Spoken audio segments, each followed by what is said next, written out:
প্রতিশ্রুতি রক্ষা করা যেন তেন কাজ নয়। আমি মনে করি আপনি যদি কাউকে বলেন যে ৫ মিনিটের মধ্যে আসছি, ৫ মিনিটের মধ্যে আসা উচিত। মুহাম্মদ সাল্লাল্লাহু আলাইহি সাল্লামের জীবনে এরকম প্রতিশ্রুতি রক্ষার জন্য এক নজির দৃষ্টান্ত দেখা যায়। সেটা হচ্ছে তাকে এক লোক একদিন বলল যে, "একটু বাইরে অপেক্ষা করুন, আমি আসছি।" দেখা গেল তিনি ৩ দিন পর্যন্ত অপেক্ষা করেও ৩ দিন পরে ওই লোক আসলেন। মহানবী সাল্লাল্লাহু আলাইহি সাল্লাম একটু রাগও দেখালেন না।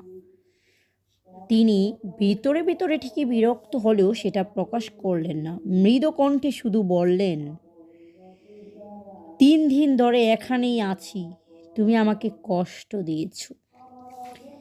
ঠিক এরকমভাবে আমাদের জীবনেও প্রতিশ্রুতি পালন করা উচিত। আমাদের সবার প্রতি ভালোবাসা থাকা উচিত। সেটা প্রাণী হোক কিংবা গাছপালা হোক বা যে কোনো কিছু। একবার একটি হরিণ ছানাকে এক শিকারী ধরে নিয়ে আসছে।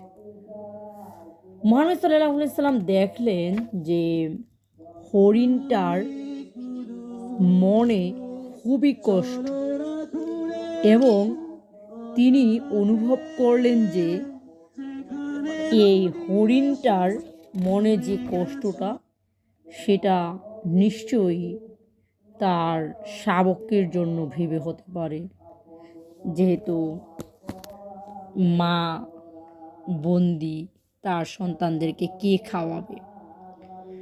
পরে রাসূল সাল্লাল্লাহু আলাইহি সাল্লাম দেখলেন যে শিকারী আসছে, তখন শিকারীকে বলল যে হরিণটাকে মুক্ত করে দাও।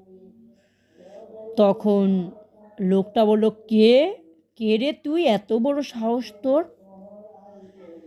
মুহাম্মদ সাল্লাল্লাহু আলাইহি সাল্লাম বিনয়ের স্বরে বললেন, এই হরিণীর শিশুরা রয়েছে দূর বনে, আপনাকে অনুরোধ করি হরিণটিকে মুক্ত করে দিন।